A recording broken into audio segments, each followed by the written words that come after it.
welcome to Straight Out of Avernus, a Baldur's Gate 3 podcast. My name is Drew, I'll be one of your hosts. And listen, Andrew, I don't even have time to introduce you, mate. There's too much to cover. There's so much to cover. And Andrew, by the way, but let's dive in. No time for this. Yep. We've got to stop talk. We've got to get to the notes. I think from calling ourselves Straight Out of Avernus, we're jumping right back into hell tonight. A panel from hell, to be precise. Well done. Thank you very much. I've been thinking about that all weekend. No time for jokes, Andrew. There's too much to cover. Too much. And there's not enough time. We've only 4 weeks until release, 3 weeks till release? Less than of that. Baldur's Gate 3. And I don't know about you, but I watched the entire panel from hell twice. Oh really? I know I only watched it once.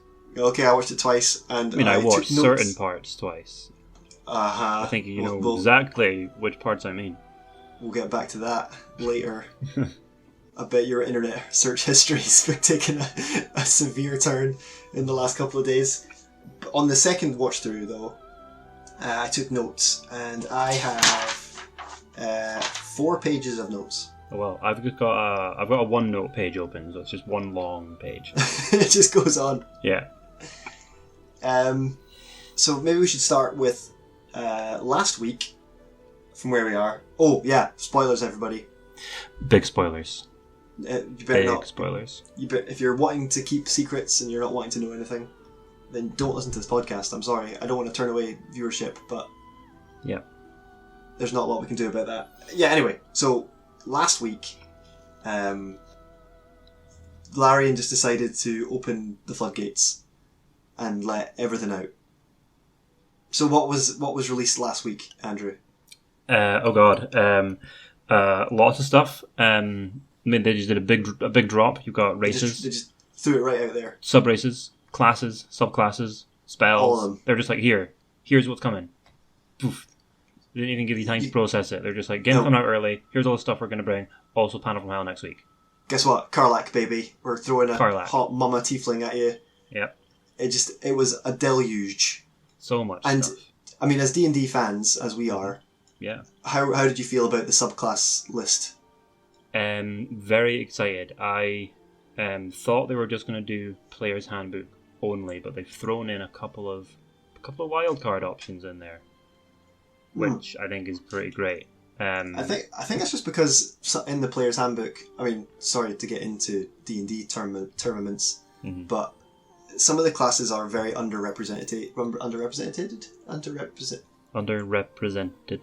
Yes, underrepresented in the Player's Handbook.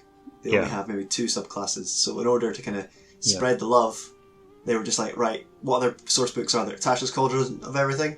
What's the good things? Xanathar's Guide. Open that up. Pull out some subs, and we got some good ones. We did get some good ones. We got some really good ones actually. Spores Druid. What was that? What's that doing there? Spores Druid's an order. I don't even know which book that's in. It's not. It's in Tasha's. It's in Tasha's. It is in Tasha's. Is it reworked in Tasha's? But it comes from Guildmaster's Guide to Ravnica. Oh, okay. Yeah, so they pulled that one. And they're all really cool thematic additions. So I think Gloomstalker Ranger, College of Swords Bard. Yeah. Which is... you don't like that one? I'm not a big fan of it. I'm a big fan of it when you can multi-class it. Multi-classing confirmed as well. Multi-classing also confirmed. So they had all this dump of information on a weekend, and that was before the panel from hell appeared. Yeah, that's not all, folks. I know, eh? I know. It was kind of like what it was. I think Sven tweeted that you're going to get more than you expect. Yeah, and he was right. Boy, did we! It was 3 hours long, Andrew. 3 hour long panel from hell, which is basically the panels from hell. This is the 8th one they've done, and it's basically them just talking about updates that are coming out. But this time it was very much like release is coming out, so here, have more. They've been really wonderful because it's like I think I've said in the previous episode that it creates this kind of connection and honesty, and you get a kind of a sense of what their vibe is and how they feel and their connection to the game, and you get that sense of honesty and integrity from them. And the panels from Hell they're rough. Yeah, they're full of technical issues because it's live. They live stream it. It's not a pre-production thing or post-production thing. They live stream it. So there's lots of technical issues. They do live gameplay, which never goes to plan. Which is great. Which is what I love about it. I think we discussed that kind of last week with their live gameplay, and that you expect with these companies these days to have a big scripted event so they can showcase some cool stuff. But it's not really in the game. No, it's always a bit of a lie. Yeah, but with Baldur's Gate 3 and with Larian, it's as real as it gets. Feels like it. Feels definitely genuine. And after all this, I'm so excited, mate. Should we just start at the beginning and just go through our notes? Well, absolutely, yeah. So the first thing on my notes is they started just with a trailer, a release trailer. It was short, but it definitely there was details in it that I really liked. It was definitely hyping up the romance, the kind of it was a very romanced, focused trailer, which is fine. Yeah, I know, I like that. I thought it kind of sets up a few things. I mean, notes I took down. There was a really awesome shot of Vlaakith. Yes, I've got Vlaakith down here. The Githyanki goddess. She's like a lich queen or something. Yeah, she's gnarly, and she looked great. And the fact that she got she was massive and came right down to Lysel's face, loved that. You saw Gale on the Astral Sea, I think. Yeah, I don't know what that was. On a little boat. On a little boat in the Astral. He was on a boat, so he was on a lake of some sort. No, man, it was. But the reflection was, and all around was like a weird astral sea effect. So possibly there's planar travel. You also saw. I think it's Gale's Thresham or Thretham. Is that the cat thing? The flying cat, yeah. Ah, the cat with wings. Yeah, okay. They're awesome, and they've got a new beholder model or a spectator model. Well, I think the one in the early access is a spectator, and I think the one in the trailer was a straight up beholder. Looked great. Looked amazing. There was a flump.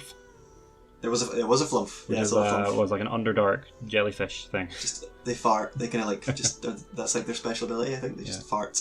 And the last thing in my notes for that is a Dracolich. Yes, I think there's been a Dracolich appeared in all the monk material too. Mm-hmm.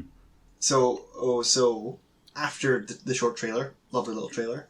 Yep. They got right into it. They got right into it, yeah. Character creation. That's my next section. They have overhauled the UI for the character creation. It's completely different to what is in early access. Mm-hmm. Everything's a bit more. It's laid out a bit simpler, a bit more obvious. Do you know my favourite thing of that was? What's that? Is all the little pictures for all the classes in the races. Like they're very cute. I was. Oh, look at those little pictures. Yeah, I have on my notes, and I have it written down twice. I'm going to save it for later because we're going to talk. Because I don't know if you want to talk about the races, but there was two. Well, there was two new ones. Yes. Which we've known about for a week. We knew they were coming. We knew they were coming. There's the half orc. Looks great. Yes. Customizable tusks and facial scars and everything you want to make your half orc look gnarly and brutish. I felt like the half orc did get kind of like, we've done the half orc, by the way. All right. Anyway, we've done the Dragonborn. Yeah. Here's what everyone has come for: the Dragonborn. It looked awesome. They look amazing.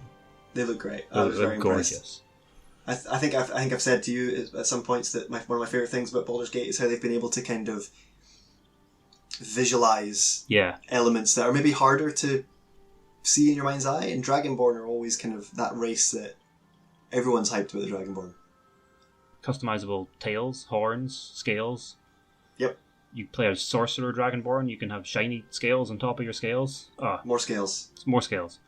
The readability is a lot better. Like, when you see, like, instead of having just like hair A, hair B, and clicking through those, you have it all presented so you can see the hairstyle before you choose it. That looks great. Really None of happy this with that. Clicking through hairstyles, waiting for each one to load individually. You already know roughly what it's going to look like because you have a picture.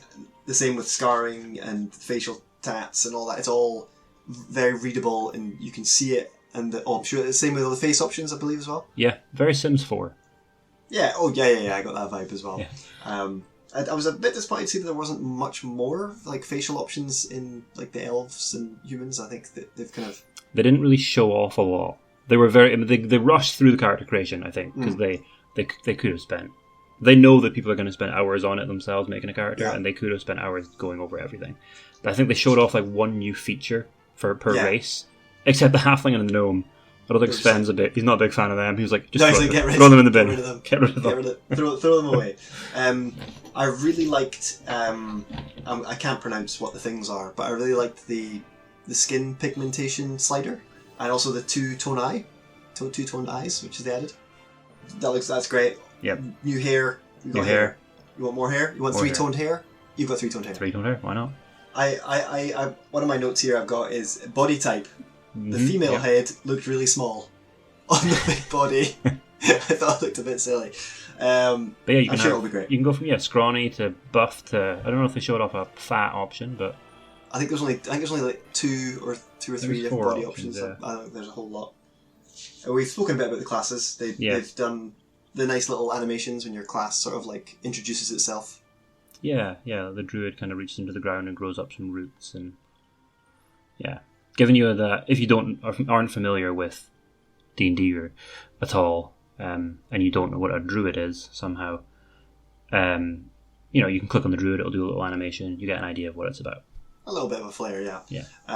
That's kind of all I've got for the revampage of the... It looks great. I've got one more. Okay, go for it. They didn't talk about it, and it was on screen for like 2 seconds. What's that? There's an option for genitals. They didn't talk about it. They didn't click it. But that's going to be interesting. Set genitals to large. Yeah. And it got me thinking about Githyanki and Dragonborn. Oh, no. And their genitalia. I left that panel thinking about Githyanki and Dragonborn genitalia. And have you? What's that going to look like? Just don't go onto like DeviantArt and Google that. No. Just, I won't. Save yourself. But we should move on before we go down a rabbit hole. Okay, right. So let's talk about something that might be a little bit more contentious. Mm-hmm. I think you and I might have different opinions on. We are split on this already, I think. Yeah. Yep. Origin characters was the next big section. Origin characters, yeah. Do you know? I'm gonna say this up front.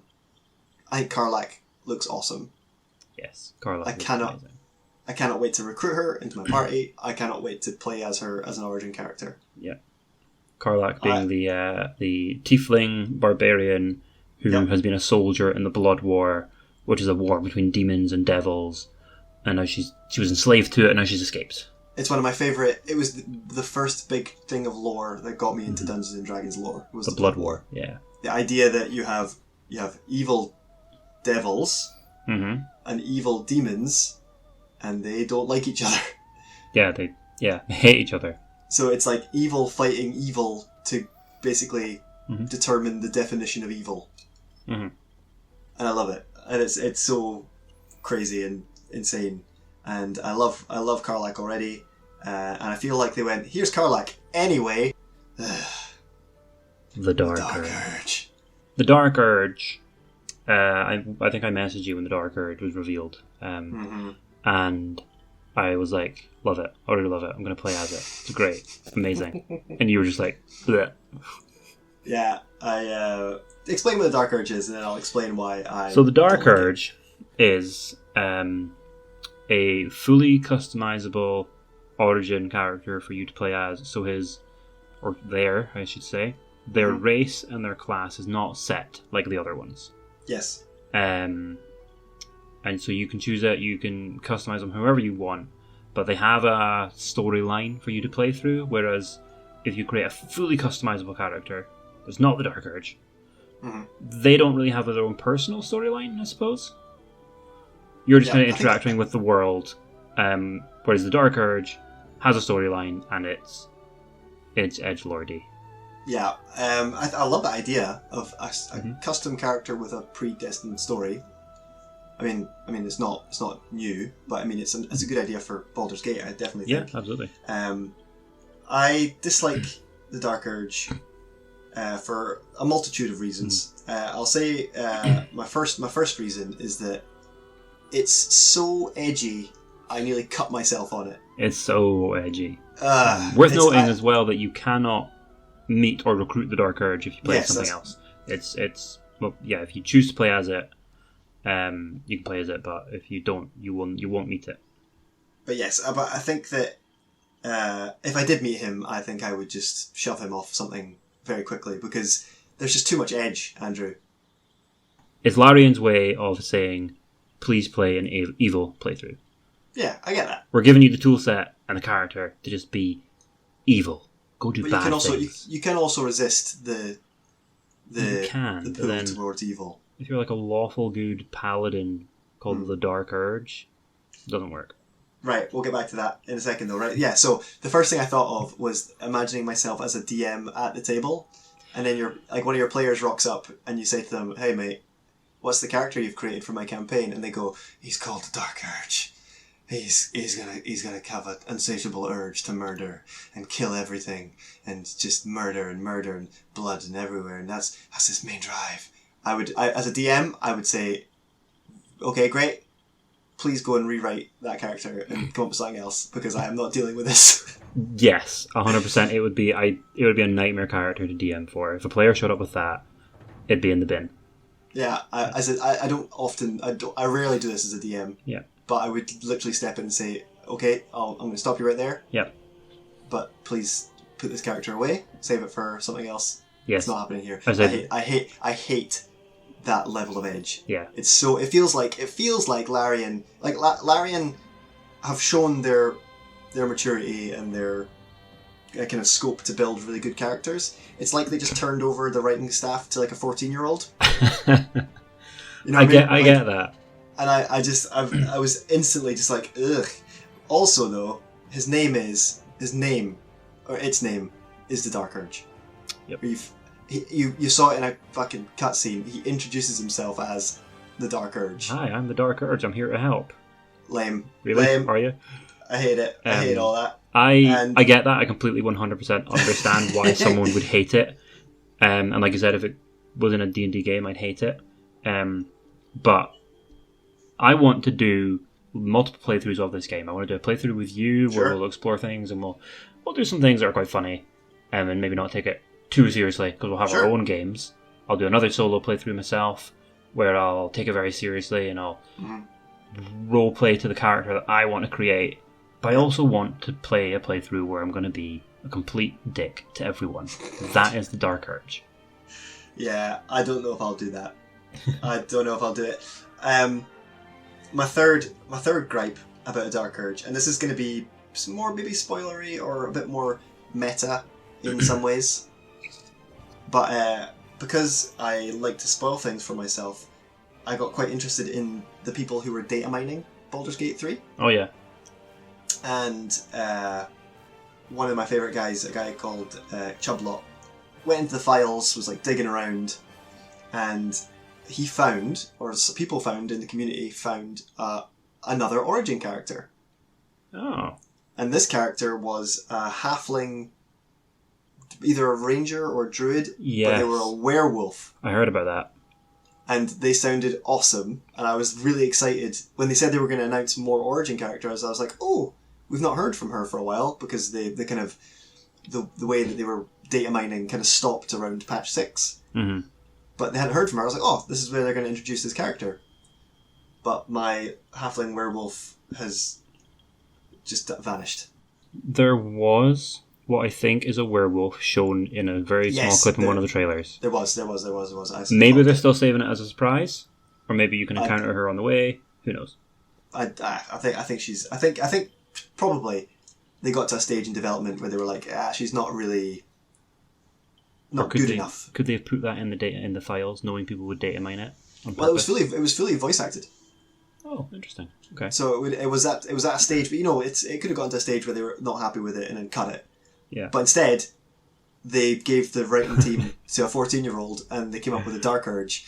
So when I was expecting a cool halfling, because I think all the characters in the game are all tall. They're all tall. Yeah, we don't have there's no dwarves, character. There's no gnomes, there's no halflings. There's no recruitable companions that are small. Exactly, and I was like, we're gonna get halfling lads. Here it comes, and then this fucking Dark Urge walks in. Makes sense though, because Sven apparently hates halflings and gnomes. Potentially, that makes sense. Yeah, I'm going to say this. I am more excited about the fact that you have camp clothes and cloaks in the game than I am for Dark Urge. That is quite an exciting feature. I am the one guy. I'll be the guy who I'm going to be that one man who's not excited for Dark Urge. You heard it here, guys.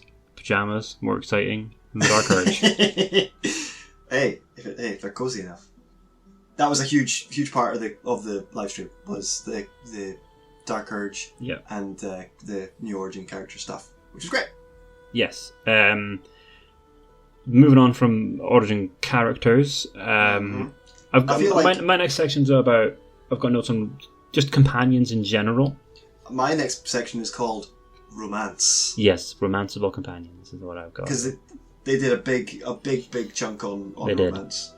I think a big part of this panel from Hell was about who's shagging who, and how can you get them to shag you? Yeah, and I think there was a lot of that. And there was a lot of that. I mean, wow. Yeah, they showed a lot more than I thought they would, and even censored some of it. So yeah, I don't know if I told you this, but we should probably just talk about this right now. If you haven't watched this, stop right now, watch it. You'll know the scene when you get to it. Yeah, just go into YouTube and type in Baldur's Gate 3, Astarion, and Halsin. Or just Baldur's Gate 3, the bear scene. My God. I was giggling through the whole thing, but I think it was the moment. Right, everybody, let's break it down. So they got into a romance scene between Astarion, the vampire man, and Daddy Halsin, the druid dad. And they got very intimate with each other, and Halsin was like, "Oh, my animal urges. I can't control them." And then the option was like, "Nah, I like it, mate."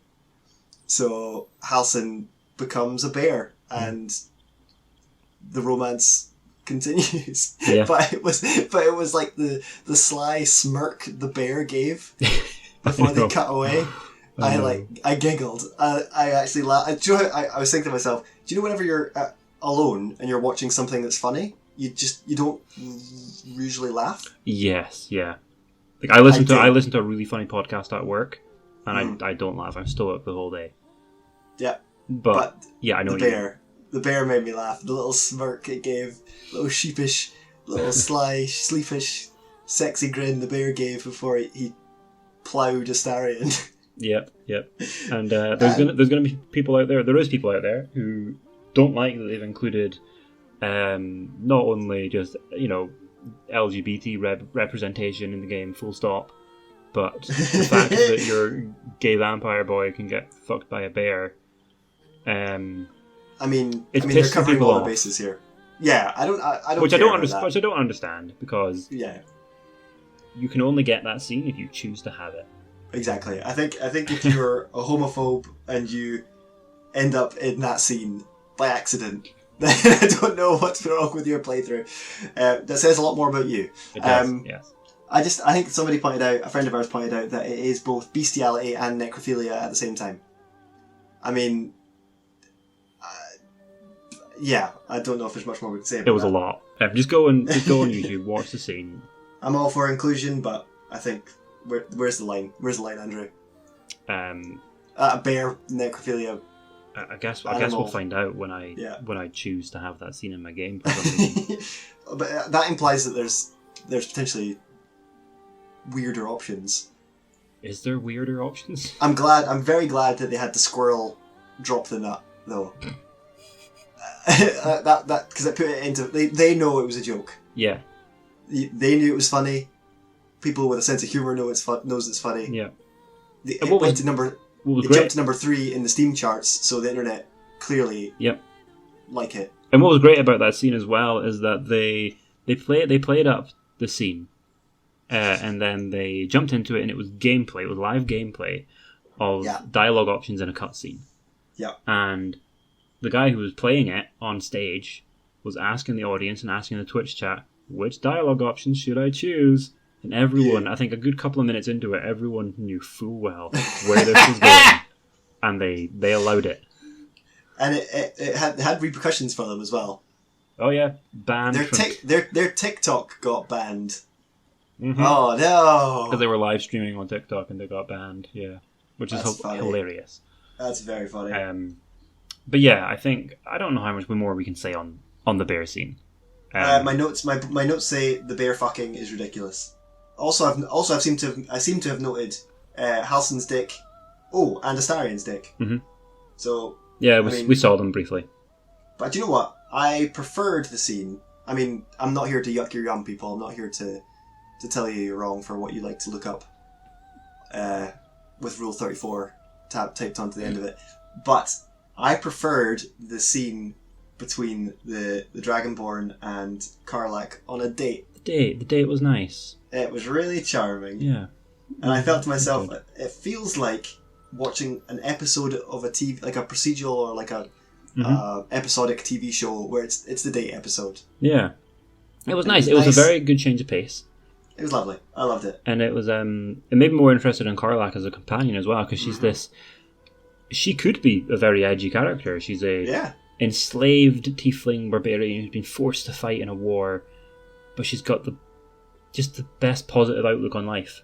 Yeah, and I think the fact that something went, I don't know if it went wrong, but the fact they were both in their pants. I don't think that was meant to happen. I don't think that was meant to happen. I thought that was really funny, but both in their underwear. And it was just a really charming little scene, and developed her relationship with the player character. Yeah, I loved it.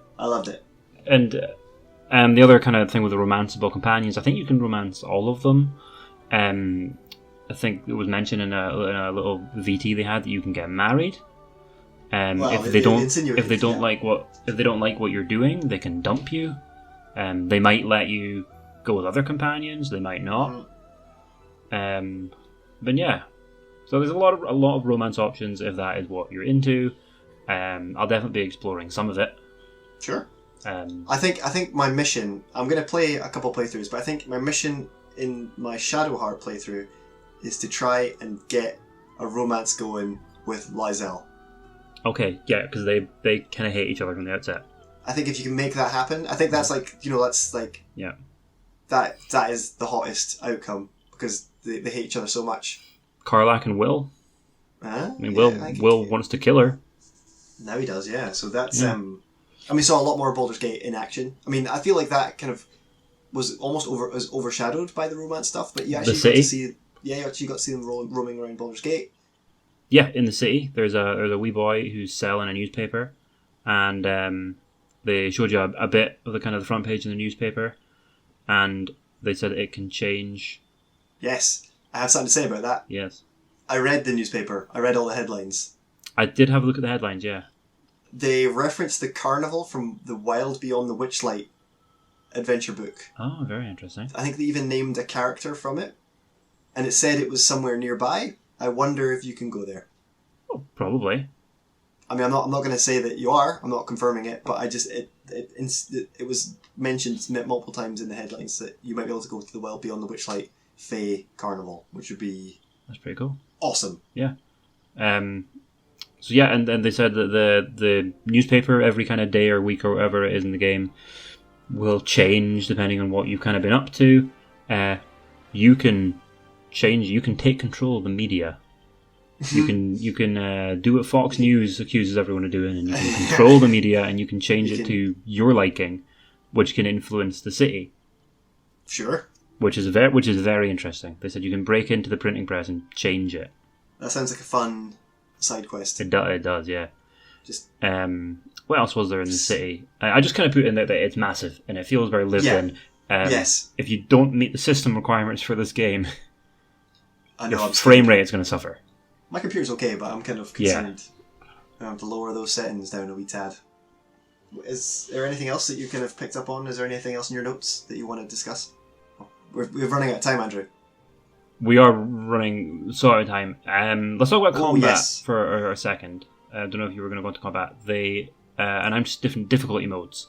which is quite interesting. There's the kind of they default said mode in the easy mode, in the kind of story mode, you get an extra +2 to your proficiency bonus. So you're starting with a +4 proficiency bonus, which, I mean, I don't know if, if you're not a D&D player, you don't really understand this, but that's huge. You get that when you are level 9. So that's a D&D. big boost to get you through. Big boost. Just to get you through on easy. I don't think I'll be doing that. That's... Yeah. No, I'm not going to be playing it easy, and I'm not going to be playing on Tactician. Not first time round. Because Tactician mode, they said they basically, any combat encounters you come to, they added, every single combat encounter, they've added some extra spice. Which I think, for most of them, will be fire arrows and explosive battles. Yeah, I think you have to avoid. I'll save that one for another time. But I'm glad the option's there for those that want to do it. They did do a good, I say good, they did another live gameplay combat showing off the monk, because we've not seen the monk in action yet. I mean, it's my least favourite class, probably. I enjoy the monk, but I understand why people don't like it. But Larian, they said they've made some tweaks to how the monk actually works in D&D anyway, so it's not going to be the same monk from the player's handbook, really. They've made some tweaks to it. And the gameplay they showed off with the monk looked pretty solid. They didn't get to show off a whole lot, because in typical Panel from Hell fashion, they got destroyed. And then they decided, let's make it harder. And they thought that would go well. It was pathetic. Yeah, it wasn't going well. So the monk looks good. They spoke a lot. They introduced the kind of the third in the kind of baddie trilogy, and that is Orin, and she is definitely. I mean, she's. Oh, I totally forgot, Andrew. Anyway, don't worry about it. This is okay. This is all staying in. Her name's Orin, and she, in my notes, she is just Murder Chick. That's her name in your notes, Murder Chick? Murder Chick. She's just, looks like she loves a bit of murder. Because you've got her, you've got... you've got Gortash, who's voiced by Draco Malfoy. Lucius Malfoy. Draco Malfoy? Yeah, Lucius Malfoy. And then you have, is it Kettrick? Kettrick, that's one, Kettrick. And he's voiced by J.K. Simmons. And then you have you have Murder... Bring me pictures of Spider-Man! And I think the Dead Three are very well represented Bane, by Bal, the three. And Merkel. Yes, I think that's... What they showed off on the... this is spoilers for Act 2, because they showed off a fair bit of Act 2. I stopped taking notes here because I kind of skipped around in this part. Yeah, I don't know if we want to really talk about it because it is very spoilery for Act 2. It makes me wonder how big Act 2 is going to be. Yeah, because this is before they even get to the city. But what they showed off of, what is his name, Kettrick? Yep. Oh, that was awesome. That was so cool. I'm excited to see this villain in action. He looks great. Oh. I don't want to actually speak about it. We have said we're going to spoil it, but I think we should. This is kind of stuff I kind of do want to leave. Yeah, I think we talk about this as we encounter it. Yeah. But it made me very excited for Act 2. I kind of had thought that we were going to go to the Shadowfell in the story. But it looks like this area is enough Shadowfell for anyone's taste. Yeah. I do have in the kind of story and cinematics section. Yeah. That was before they revealed the Act 2. They talked about the story and cinematics and just how much work's gone into it. It's like the cinematics in total are like 3 times the length of Game of Thrones. Yeah, that's like the whole series Game of Thrones. 3 times that. It's 1.9 million words of dialogue. Yeah. If you blitz the story, it'll take you about 80 hours. Oh. Most games these days, if you blitz the story, you can get done in 20. I don't know if I'm going to be able to finish this game. I don't know if I'm going to be able to finish this game. Because I will not. I won't blitz the story. I'll do everything. So I'll spend 140 hours and I'll get to the beginning of Act 3. Yeah, I've been kind of trying out the character I want to play when it releases, and if I keep going the way I'm going, it'll take me about 3 nights, because I only get to play for a certain amount of times. It'll get me 3 nights to get to the Druid Groves. Or no, can I complete the Druid Grove section and then moving on to the Blight Village. Yeah. So it will take me some time. I'll have to just... Sorry, family. But in the story cinematics bit, my rough notes, I'm just gonna rush through them and see if you got some of these as well. Okay. Hollyfont, Displacer Beast, Kobold. Yes. Oh yeah. Beholder again, Elfsong Tavern. Yes. Astral Plane, then Githmonk, question mark. Sohagan, Kuatoa. Yes, Sohagan, yeah. Underwater sequences.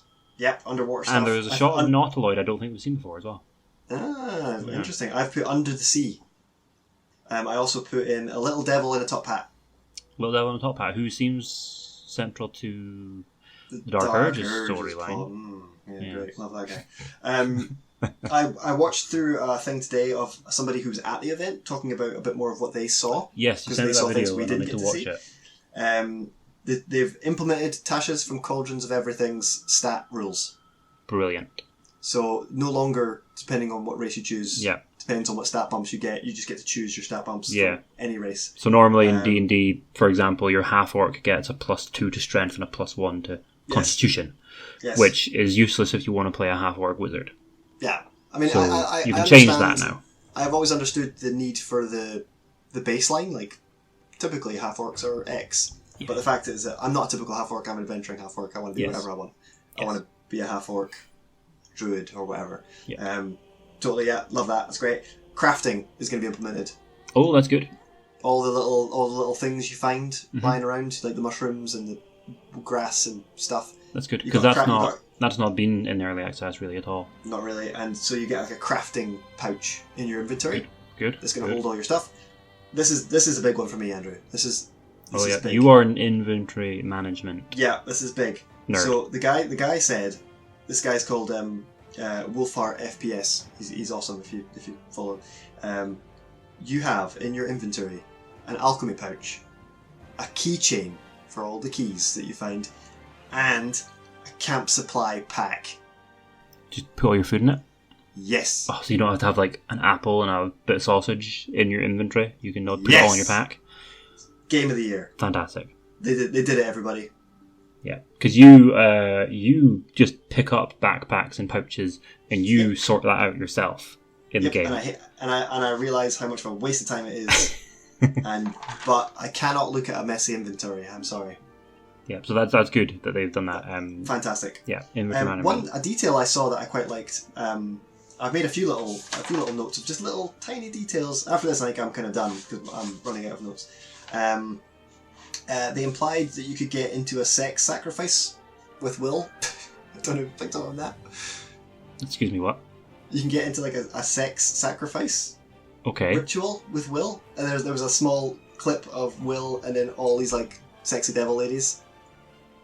Okay. They're going hard into the devil stuff into this game. I'm all for it. I love the devils as well, yeah. Don't go into my search history, please. There was a very lovely little scene where you saw Astarion getting a hug.